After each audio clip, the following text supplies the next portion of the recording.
Hello, welcome to the editorial course. 29 मई 2021 के editorial का एनालिसिस। टाइटल है in two minds. In two minds एक इडियम्स है। इसका मतलब होता है दुविधा में। अगर आप इन टू माइंड्स हैं किसी काम को लेके, किसी बात को लेके, तो आप डिसाइड नहीं कर पा रहे हैं कि किस साइड आपको जाना है। अब कौन है टू माइंड्स में और किस मुद्दे को लेकर है, ये जानना है। तो टैगलाइन है, the IOC is walking on the razor's edge in its bid to conduct the Olympics in Tokyo. Walk on the razor's edge का मतलब बहुत ही खतरनाक स्थिति में, थोड़ा सा भी गलत डिसीजन हुआ तो नुकसान हो जाएगा। बिड टू डू समथिंग मतलब कोई चीज़ करने का प्रयास। International Olympic Committee on the razor's एक वॉक कर रही है ऑन द रेजर्स एज, मतलब बहुत ही खतरनाक सिचुएशन में है। किस मामले में? अपने प्रयास के मामले में, ओलंपिक्स को टोक्यो में कंडक्ट करवाने के लिए। न्यू बैच का इंफॉर्मेशन है जो एडिटोरियल के लिए है। रिकॉर्डिंग और लाइव दोनों मिलता है इस क्लास में। 2 एडिटोरियल डेली डिस्कशन है और एक एडिटोरियल पर इसी दोनों में से एक एडिटोरियल पर इंग्लिश का सेट। चलिए आगे बढ़ते हैं। ज्वाइन कीजिए अगर आप सिंसियर स्टूडेंट हैं तो इस बैच को। फी भी बहुत नेग्लिजिबल है। Not every one is enthused. हर कोई उतना उत्साहित नहीं है, खुश नहीं है। किस चीज़ से? About the biggest sporting event of the world. दुनिया के सबसे बड़े खेल प्रतियोगिता या खेल आयोजन के मामले में। कौन सा खेल आयोजन? ड्यू, जो होने वाला निर्धारित है। इन ए कपल ऑफ मंथ्स, कुछ ही महीनों में। कहाँ होने वाला है? टोक्यो में। टोक्यो जापान की राजधानी। एक बार तो टोका सो टोका, दूसरी बार मत टोक्यो, वही वाला टोक्यो। लेस देन ए फोर्टनाइट एगो, 15 दिन से भी कम की बात है, 15 दिन से भी कम में पहले Roger Federer spoke about the uncertainty. Roger Federer ने उस अनिश्चितता के बारे में बात की, लूमिंग ओवर द ओलंपिक्स, जो कि ओलंपिक्स के ऊपर मंडरा रहा है। लूम ओवर समथिंग मतलब किसी चीज़ के ऊपर मंडराना खतरे के रूप में। सेइंग, यह कहते हुए कि athletes need a firm decision, कि एथलीट्स को दृढ़ फैसला लेने का ज़रूरत है, मजबूत फैसला लेने का ज़रूरत है। And that he is in two minds about the event, और उन्होंने ये भी कहा कि वो खुद इस इवेंट के मामले में दुविधा में है। There are two diametrical opposite voices. 2 बिल्कुल उल्टी राय हैं। डायमेट्रिकल अपोजिट मतलब डायमेट्रिकली अपोजिट का मतलब एकदम उलट, कंप्लीटली विपरीत। अब वॉइसेस का मतलब ओपिनियंस। इमर्जिंग फ्रॉम जापान, जो जापान से निकल रहे हैं। मतलब इमर्ज मतलब प्रकट होना, सामने आना, उत्पन्न होना। तो जापान से 2 बिल्कुल अपोजिट तरह के, एकदम बिल्कुल विपरीत तरह के ओपिनियन आ रहे हैं। जापान से मतलब जापान के लोगों से। ठीक है, कैसे ओपिनियन विपरीत, जरा सुनिएगा। As the corona virus pandemic rages across the island nation. Island nation इसलिए क्योंकि जापान एक टापू है, एक राष्ट्र के रूप में, इसलिए आइलैंड नेशन। चारों तरफ पानी से घिरा हुआ है। तो जैसा कि हम सब जान रहे हैं कि कोरोना वायरस पेंडेमिक जो है पूरे जापान में फैला हुआ है। रेज का मतलब होता है टू बी प्रेवेलेंट, अनकंट्रोलेबली, मतलब अनियंत्रित रूप से कहीं कोई चीज़ फैल जाना। चूँकि कोरोना वायरस पेंडेमिक पूरे जापान में अनियंत्रित रूप से फैला हुआ है, a BBC report stated that, एक BBC रिपोर्ट ने यह कहा कि only 1.9% of the population has been fully vaccinated. पूरी जापान की पूरी आबादी का सिर्फ 1.9% ही फुल्ली वैक्सीनेटेड हो पाया है। While COVID-19 infections and current deaths stand at over 7 lakh and 12,000 respectively. जबकि जितना जापान में टोटल इन्फेक्शन की संख्या है 7 लाख है, और मौतों की संख्या, अभी तक कोविड से होने वाली मौतों की संख्या 12,000 है रेस्पेक्टिवली। इसलिए क्योंकि क्रमशः पहले सेंटेंस में इन्फेक्शन की बात की गई है, तो पहला आंकड़ा 7 लाख क्रमशः उसके इन्फेक्शन के लिए है, और दूसरा है करेंट डेथ, तो उसके लिए 12,000 है आंकड़ा। आगे बढ़ते हैं। Hospitals are overwhelmed. हॉस्पिटल पूरी तरह से एकदम दब चुके हैं इस इन्फेक्शन के मरीजों से। ठीक है, and fully aware of that grim context, और पूरी तरह से अवेयर हैं, जान रहे हैं, अवेयर हैं इसका मतलब जान रहे हैं पूरी तरह से इस ग्रिम कॉन्टेक्स्ट को, इस भयावह परिस्थिति को। ग्रिम यदि कोई चीज़ है तो टेरिबल है, सॉरोफुल है, सीरियस है, ग्रेव है, गंभीर है परिस्थिति। ए majority of Japanese citizens emphasised that, जापानी नागरिकों में से अधिकांश ने इस बात का जोर दिया है, इस बात पर जोर दिया है कि Olympic should either be postponed और कैंसल्ड, ओलंपिक्स को या तो पोस्टपोन कर देना चाहिए या कैंसिल कर देना चाहिए। वाइल, जबकि दूसरी ओर there there collective voice found resonance, उनका ये जो कलेक्टिव ओपिनियन है, वॉइस मतलब ओपिनियन है, फाउंड रेजोनेंस मतलब गूंजा, दिखाई पड़ा, रेजोनेंस माने ऐसे गूंज होता है, इको होता है, through opinion polls, opinion polls के जरिए उनका ये जो कलेक्टिव यानी एक जो एकमत वाला जो ओपिनियन है, वॉइस है, ये दिखाई पड़ा ओपिनियन पोल्स में। एज ए काउंटर, इसके विरोध में local officials and the international Olympic committee held firm, इसके विरोध में वहाँ के लोकल अधिकारी और इंटरनेशनल ओलंपिक कमेटी ने यह दृढ़ फैसला लिया, या होल्ड फर्म का मतलब इस बात पर अड़े रहे, दैट की the games will be conducted, यह खेल जो है ओलंपिक वाला कंडक्ट किया जाएगा फ्रॉम जुलाई 23 टू अगस्त 8, 23 जुलाई से 8 अगस्त तक। द क्वाड्रेनियल मतलब 4 वर्षों में एक बार होने वाला, the quadrennial showpiece championship originally slated, ठीक है, जो ये जो 4 वर्षों में एक बार होने वाला चैंपियनशिप है, ये जो गेम है ओलंपिक्स का, ये मूल रूप से निर्धारित था फॉर 2020 के लिए। स्लेटेड, यदि किसी घटना या इवेंट के लिए बोलते हैं स्लेटेड फॉर दिस ईयर या दिस टाइम, तो उस समय के लिए निर्धारित है कि उसी समय पर होना है, उसको यह होना था। वॉज पोस्टपोन्ड, उसको पोस्टपोन कर दिया गया, 2020 में ही होना था लेकिन पोस्टपोन कर दिया गया बाई ए ईयर, 1 साल के लिए, during the first wave of the pandemic, pandemic के फर्स्ट वेव के दौरान। And organisers believe that, organisers का मानना है कि an event with a staggering $15.5 billion, ये जो घटना है, जो इतनी बड़ी अमाउंट की इवेंट है, ये जो ओलंपिक्स है, स्टैगरिंग का मतलब होता है अमेजिंग, वंडरफुल, सरप्राइजिंग, है ना, वेरी बिग, तो 15.4 बिलियन डॉलर का इतना बड़ा बजट का ये जो है, ये जो इवेंट है, can not afford another reworking of the dates, इसमें दूसरा और डेट फिर निर्धारित नहीं किया जा सकता है, ये ऑलरेडी एक बार 1 साल के लिए टाला जा चुका है, ठीक है। यदि ऐसा किया गया तो बहुत बड़ा नुकसान होगा, ठीक है।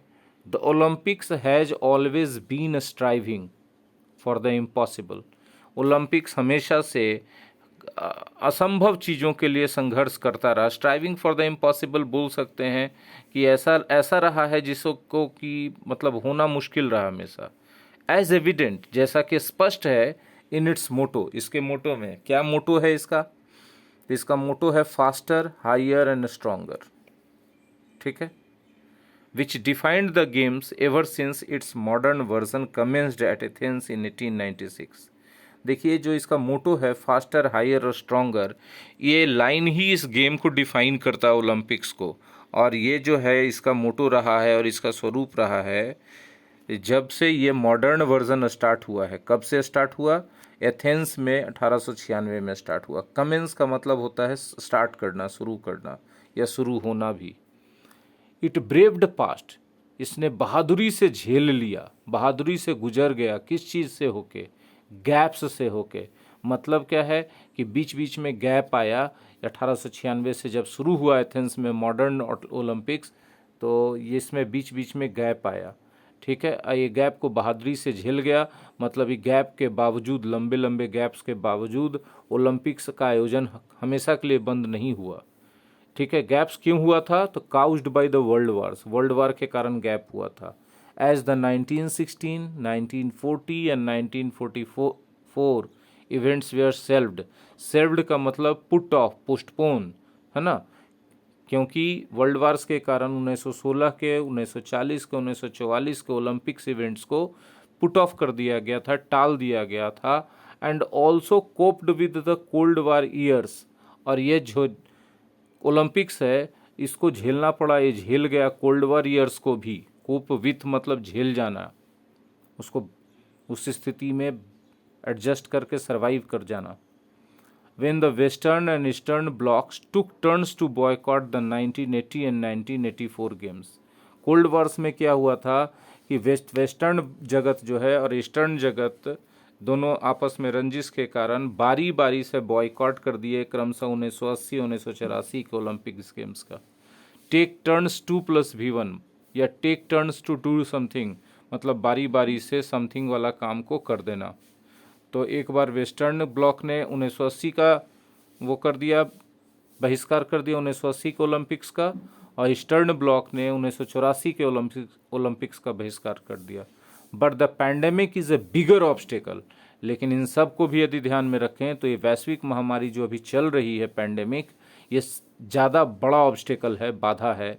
Even while vaccination drives continue at varied speeds. मानते हैं कि वैक्सीनेशन का जो अभियान है, ड्राइव है, वो जारी है अलग अलग स्पीड में, वैरिड स्पीड में, फिर भी ये ज़्यादा बड़ा चुनौती है उन सब से। People do yarn for normalcy. People तरस रहे हैं, यार्न फॉर मतलब तरसना, तरस रहे हैं सामान्यता के लिए, जीवन को सामान्य होने के लिए। And sport offers that illusory thrill. और स्पोर्ट्स जो है ये आदमी को देते हैं ये illusory thrill. Illusory thrill, thrill मतलब रोमांच, इल्यूजरी मतलब भ्रामक। ये भ्रामक रोमांच कि सब कुछ ठीक हो चुका है, of everything being fine with the world, कि दुनिया में सब कुछ ठीक हो चुका है। ठीक है, सीन थ्रू दैट प्रिज्म, उस प्रिज्म से देखने पर the Olympics is the highest benchmark. Olympics highest benchmark लगता है कि मतलब आयोजित हो जाएगा तो दुनिया में लोगों को एहसास होना लगेगा कि अच्छा अब उतना बड़ा खतरा नहीं है, सब कुछ तो नॉर्मल चल ही रहा है। ठीक है, European football, international cricket and grand slam tennis have all रीसरफेस्ड।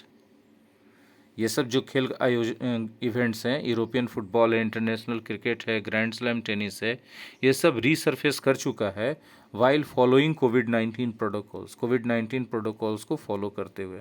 But there are no full proof measures. लेकिन ऐसा कोई फुल प्रूफ मेजर नहीं है। फुल प्रूफ मेजर का मतलब एकदम पक्का पक्का उपाय जिससे कोई नुकसान ना हो। As the latest truncated Indian Premier League edition clearly revealed, जैसा कि अभी हाल ही फिलहाल में जो आयोजित किया गया इंडियन प्रीमियर लीग एडिशन, उसमें क्लियरली रिवील हो गया, मतलब उसमें बहुत सारे लोग जो है इन्फेक्ट हो गए होंगे। डिस्पाइट बेस्ट प्रैक्टिसेस, एकदम बहुत अच्छे से सब कुछ करने के बावजूद। And bio bubbles, bio bubbles का मतलब होता है कि जब खिलाड़ी वगैरह खेलने कहीं पहुंचते हैं तो खेल के वेन्यू में दर्शकों का, मीडिया वालों का आना जाना एकदम रोक दिया जाता है। सिर्फ वो खिलाड़ी और आयोजक ही वहाँ पे रहते हैं ताकि कोई बीमारी के संक्रमण का खतरा ना हो। इस व्यवस्था को बायो बबल कहते हैं। ठीक है, despite best practices and bio bubbles, sports people are vulnerable to the virus. Sports people मतलब खेल में शामिल लोग, खिलाड़ी लोग वल्नरेबल हैं टू द वायरस, वायरस के प्रति। यदि वल्नरेबल टू समथिंग है तो समथिंग का असर आप पर निगेटिव पड़ जाता है। ठीक है, जैसे I am vulnerable to cold, मतलब कोल्ड का निगेटिव असर हम पर पड़ता है। And the Olympics with an expected attendance of 11,091 athletes, 11,091 athletes. ये ओलंपिक्स है, इसमें एक्सपेक्टेड अटेंडेंस है खिलाड़ियों का 11,091 खिलाड़ी, athletes. Can be a logistical nightmare, यह एक लॉजिस्टिकल नाइटमेयर हो सकता है। यदि कोई चीज़ लॉजिस्टिकल नाइटमेयर है, मतलब है कि परिवहन और यातायात उसके लिए बहुत बड़ा मुसीबत होगा। नाइटमेयर का मतलब होता है डरावना सपना। कोई भी ऐसा चीज़ जिसका पूरा होने में बहुत ज़्यादा खतरे की नुकसान हो, आशंका हो, उसको नाइटमेयर कहा जा सकता है। The IOC is walking on the razor's edge. IOC जो है ये समझिए कि तलवार की धार पे चल रहा है। ठीक है, किस मामले में? इन इट्स बिड, अपने प्रयास में। बिड मतलब प्रयास। बिड क्या करने का? To conduct the Olympics, Olympics को संचालित करने का। कहाँ संचालित करने का? इन ए रिलक्टेंट नेशन, एक अनिच्छुक देश में। अनिच्छुक क्यों? क्योंकि ऊपर बता दिया गया कि जापानी लोग नहीं चाहते हैं कि अभी ओलंपिक्स करवाया जाए। चाहते हैं कि या तो इसको कैंसिल कर दो या तो पोस्टपोन कर दो। ठीक है, कोई भी देश का लोग नहीं चाहेगा, 2 साल से मंदी और बंदी झेल रहा है, तो अब आप खिलाड़ियों को बुलाइएगा, दे फैलेगा, जाहिर सी बात है एंथुजियाज़म में जो खेल प्रेमी वो देखने जाएंगे और अगर इस तरह से और फैला तो और ज़्यादा लंबा चलेगा ये जो स्थिति चल रहा है बुरा, इसीलिए नहीं चाहेंगे देश के नागरिक, नहीं चाह रहे हैं वो लोग। Where even an event partner, और जापान में जो इवेंट पार्टनर हैं ओलंपिक्स के वो अशाई सिम्बुम है, डेली शॉट, अशाही सिम्बुन डेली, वो चाहते थे the cancellation of the games. क्या चाहते थे? गेम का कैंसिलेशन, साइटिंग बताते हुए, उल्लेख करते हुए the strain on the health sector, health sector पर पड़ने वाले स्ट्रेन यानी दबाव को। ठीक है, सो फार अब तक the most pessimistic of the experts, जो सबसे ज़्यादा निराशावादी एक्सपर्ट्स हैं इस मामले के, हैव बीन द वंस, रहे हैं, बीइंग प्रूव्ड राइट, अभी तक वही सही साबित हो रहे हैं। मतलब जितना भी निराशावादी सोच है कि ये हो जाएगा वो हो जाएगा, वो सब सही साबित हो रहा है।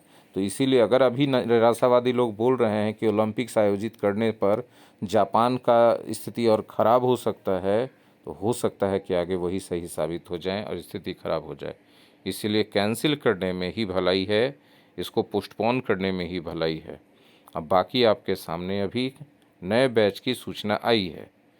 जो नया बैच है न्यूज़पेपर एडिटोरियल का, वो अभी चल रहा है माई एग्ज़ाम स्टडी ऐप पर। रिकॉर्डेड वर्जन भी मिलता है और उसका लाइव सेशन भी डेली चलता है। ठीक है, 99 रुपीज़ पर मंथ। कितना पढ़ाई, कितना चीज़ होगा एक दिन में? तो 2 एडिटोरियल कवर होगा और उन दोनों एडिटोरियल में से एक एडिटोरियल पर बेस्ड क्वेश्चन आंसर होगा। क्लियर है? अगर आप सिंसियर हैं वाकई में अपने तैयारी को लेकर के, अगर आप सिंसियर हैं अपनी अंग्रेजी को लेकर के, ये बैच आप ज़रूर ज्वाइन करेंगे। बाकी अगर ये एडिटोरियल का एनालिसिस आपको अच्छा लगा हो तो लाइक ज़रूर कीजिएगा, लाइक्स बहुत कम आते हैं, और शेयर कीजिएगा अपने उन दोस्तों के साथ जिसको इंग्लिश में इंटरेस्ट है और जो सिंसियर तरीके से SBI PO के लिए, IBPS के लिए, CGL के लिए, NDS CDS के लिए तैयारी करते हैं, कैट या मैट की तैयारी करते हैं, और उनको लगता है कि उनकी इंग्लिश और अच्छी होनी चाहिए, उनके पास ये आर्टिकल ज़रूर पहुंचाइएगा। ठीक है, और कमेंट सेक्शन में अपना ओपिनियन लिख के दीजिएगा। यदि कोई समस्या हो तो वहाँ पूछ सकते हैं। बाकी माई एग्ज़ाम स्टडी ऐप का लिंक जो है डिस्क्रिप्शन में दे दिया जाएगा, ताकि आप उसे डाउनलोड करें और इस कोर्स को ज्वाइन करें। Thank you.